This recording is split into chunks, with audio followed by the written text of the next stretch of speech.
La tefilá de Yitzhak y Rivka, narrada en la Perashat Toldot con una aparente simplicidad, es en realidad uno de los momentos más elevados y crípticos de toda la Torá. Se nos dice en el Sefer Bereshit, capítulo 25, verso 21, Vayetar Yitzhak la Hashem lenochach eshto ki akarahi. Vayeater lo Hashem batahar Rivka eshto. Y suplicó Yitzhak a Hashem frente a su esposa, porque ella era estéril, y Hashem aceptó su plegaria y concibió Rivka, su esposa. En este único versículo se revela uno de los secretos más profundos del alma, del cuerpo y de la unión entre los mundos masculino y femenino según la Kabbalah. La tefilá como acto de yihud, de unificación mística entre dos polaridades que al alinearse abren los canales de creación tanto en los planos del alma como en los mundos superiores. El verbo vayetar, que aparece aquí para describir la plegaria de Yitzhak, no es el verbo habitual. No es bait palel, que significa rezó, ni vaikra, que es clamó, sino vayetar, de la raíz atar, que significa intensidad, insistencia, perforación espiritual. Rashi nos comenta que es una expresión de plegaria abundante, como quien cava con una herramienta hasta abrir un canal.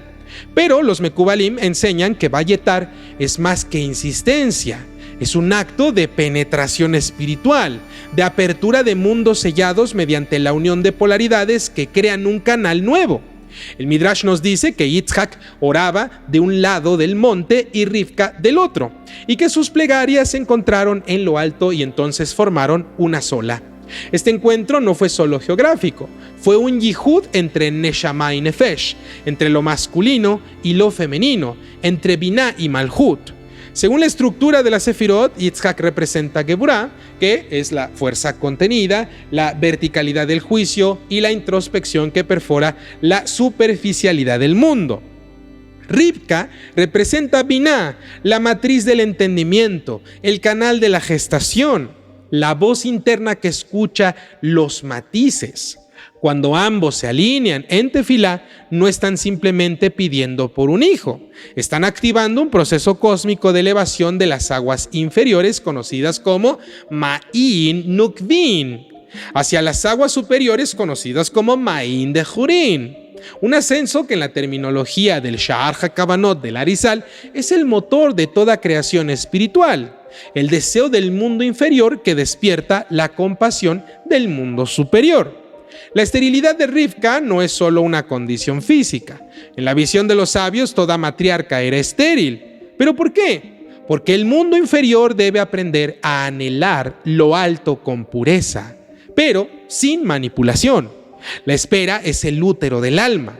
Hashem cierra la matriz para que la tefilá la abra, para que el alma no se relacione con la bendición como derecho, sino como un encuentro sagrado que se ganó a pulso. Yitzhak y Rivka, al rezar, cada uno en su lugar, están trazando un canal entre los mundos, que no es lineal ni automático, sino profundamente relacional. No hay plegaria verdadera si no hay presencia frente al otro. Si no hay conciencia de que el fruto de la oración depende de la conjunción de dos voluntades que desean lo mismo desde diferentes niveles de la realidad. El texto dice, Lenochach ishto, frente a su esposa, pero los Mekubalim leen este Lenochach como un código de espejo. La plegaria de Yitzhak no se eleva en soledad, sino reflejando y siendo reflejada por la de Rivka.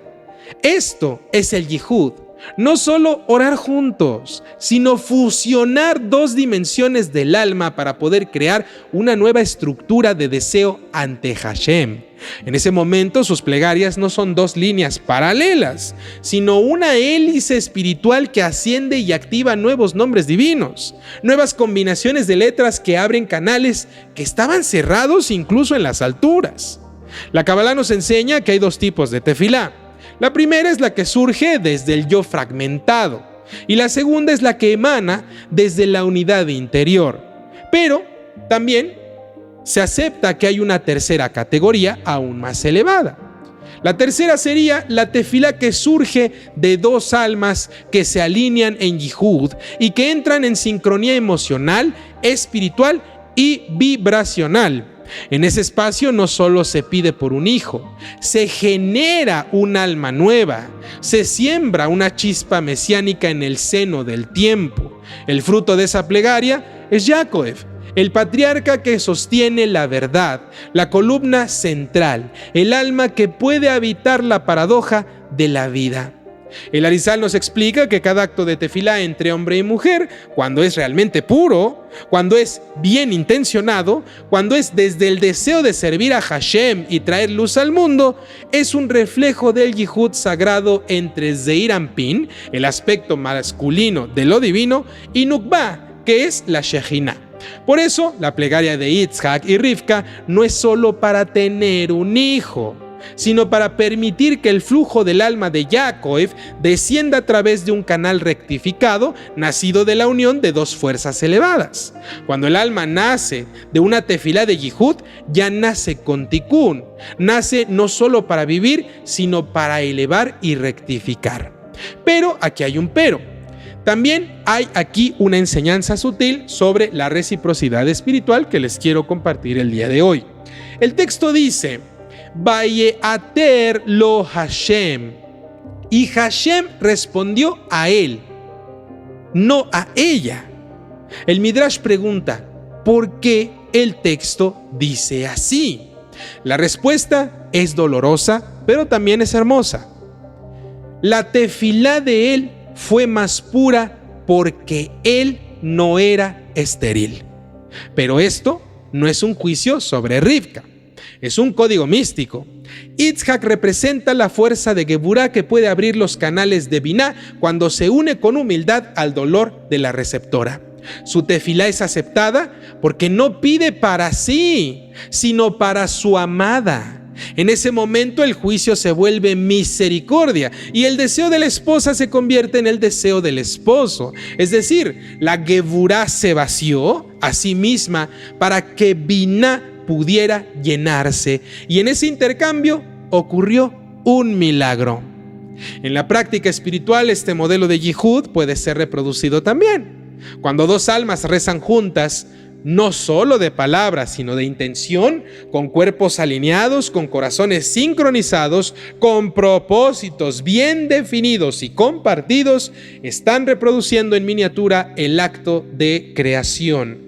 Si un hombre y una mujer se toman de la mano en silencio y meditan juntos en la unidad del nombre de Hashem, están generando Main Nukbin. Si elevan un rezo por el bienestar de otro ser humano, están abriendo los canales de Malhut hacia Biná. Pero si lo hacen desde el amor, sin posesión, sin juicio, sin urgencia, entonces la Shejinah descenderá y se posará entre ellos. La historia de Yitzhak y Rivka no termina en esa plegaria. Continúa con el conflicto de sus hijos, con la tensión entre el deseo y la elección, entre el instinto y el alma. Pero ese conflicto es posible solo porque antes hubo un canal abierto, porque el alma de Yaakov antes fue sembrada, no con el cuerpo solamente, sino con la plegaria de ambos padres, su padre y su madre, Yitzhak y Rivka. Y esa raíz profunda es la que le permitirá atravesar todos los exilios que estudiaremos más adelante. Así, queridos alumnos, la tefilá de Yitzhak y Rivka nos está enseñando que el verdadero yihud no es físico ni abstracto, es netamente espiritual. Es la capacidad de dos seres de unir sus anhelos en una dirección divina, y que cuando esto ocurre, la esterilidad misma del mundo se va a disolver. El alma superior desciende y el espacio entre el cielo y la tierra se van a convertir en la matriz de bendición.